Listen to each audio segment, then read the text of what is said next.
Hey guys, how's it going? Welcome back to my channel. In today's video, I'm going to be showing you step by step how to do a power steering fluid flush on a second generation Lexus GS 300. Most modern cars on the road use a hydraulic power steering system, and this procedure applies to all of them. I'll also show you why this service is important, especially if you own a second generation Lexus GS 300. The first reason why you might want to do this service is fairly obvious: routine maintenance. Power steering fluid undergoes a lot of stress as you drive your vehicle every day, and over time, it loses its lubricating properties. So freshening up the fluid can help in extending the life of your power steering system. The second reason is a little more dire and requires immediate attention. That is, if you have the wrong kind of fluid in your power steering system. For example, in a second generation Lexus GS 300, which is the car that we're going to be using in this video, if you look inside the power steering fluid reservoir and the fluid looks yellow or amber like this, then it is very likely that the fluid is regular yellow power steering fluid. This may not seem like an issue at first, but if you look at the owner's manual, it states that the correct power steering fluid is automatic transmission fluid and not regular yellow power steering fluid. Continued usage of the wrong type of fluid can lead to degradation of seals and premature failure of the steering rack.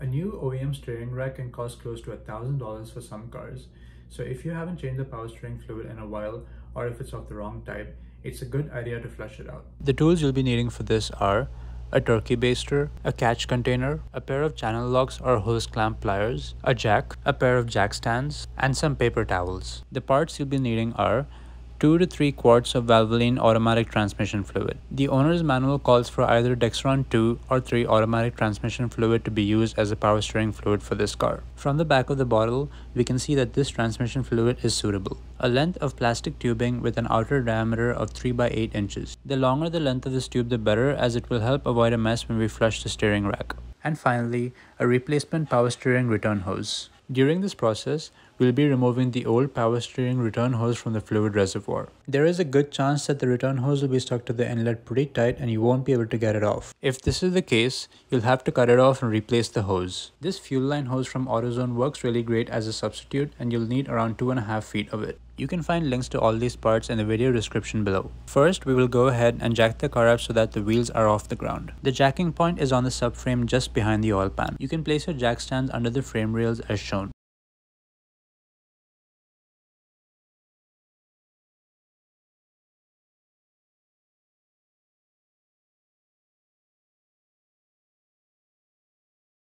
Once the car is on jack stands, raise the jack so that it contacts the jacking point without raising the car up.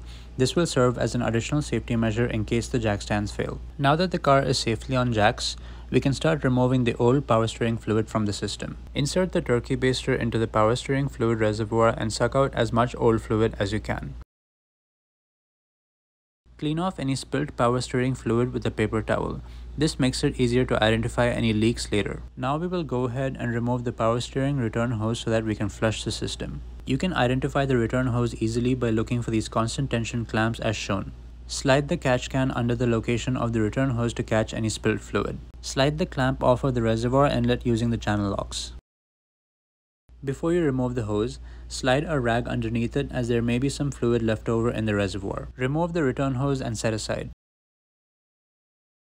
Now we can insert the clear plastic tubing into the return hose. Use this to create a nice neat path for the old fluid to drain into the catch can. To flush the old fluid out of the system, insert the key into the ignition and turn it to the on position. Then start turning the steering wheel from lock to lock. Turn the steering wheel all the way in one direction until you can't turn it anymore, and then do the same for the opposite direction.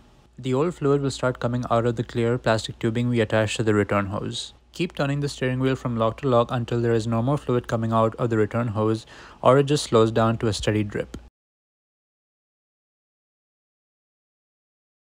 Now we can reconnect the return hose to the power steering fluid reservoir. Remove the clear plastic tubing that we inserted and put the hose clamp back on. Slide the return hose back onto the reservoir inlet and use the channel locks to get the hose clamp back in place. Before we start the car up, add fresh transmission fluid to the reservoir and then turn the steering wheel lock to lock again to bleed air from the system. As air escapes from the system, the fluid level in the reservoir will drop. Add more transmission fluid and keep repeating this process until the fluid level does not drop anymore. Now we can go ahead and start the car up in order to circulate the new fluid through the system. It's best to have a friend start the car up while you monitor the power steering fluid reservoir. Ask your friend to turn the steering wheel from lock to lock. This will circulate the new fluid through the pump and the rack and also get rid of any air in the system. While this happens, keep a constant eye on the fluid level in the power steering fluid reservoir. The fluid level will keep dropping as the bleed process continues, and you need to keep adding fresh transmission fluid in order to prevent the pump from running dry. If you add a little too much, that is okay, as you can easily suck out the excess with the turkey baster. Initially, the fluid in the reservoir will be very frothy as there is a lot of air in the system. While your friend turns the steering wheel, keep monitoring the condition of the fluid in the reservoir using the dipstick. As you can see, the bubbles will dissipate over time as air is bled out of the system. While turning the steering wheel, if you feel a small vibration, this is another indicator that there is still air left in the system that needs to be bled out. At this point, if the color of the fluid that came out when we flushed the system was not the same as the color of the fresh fluid that we're using, you need to go back and repeat all the steps that I showed. Keep doing this until the fluid that comes out looks and smells just like the fresh fluid. Once you're satisfied the flush is complete and all the air has been bled out of the system, remove the catch container from under the car and lower the car back to the ground. Check the fluid level in the reservoir using the dipstick. Since we only idled the car and did not drive it, the fluid level should be in the area marked cold. Take the car on a short drive, preferably in a parking lot so that you can make wide turns. The steering wheel should be easy to turn and smooth without any jerks. If you let go of the steering wheel after making a turn, it should return back to the center on its own pretty quick. So that brings us to the end of this video. If you found it helpful, do consider subscribing as I make new videos every week. Thanks for watching, and I'll see you next time.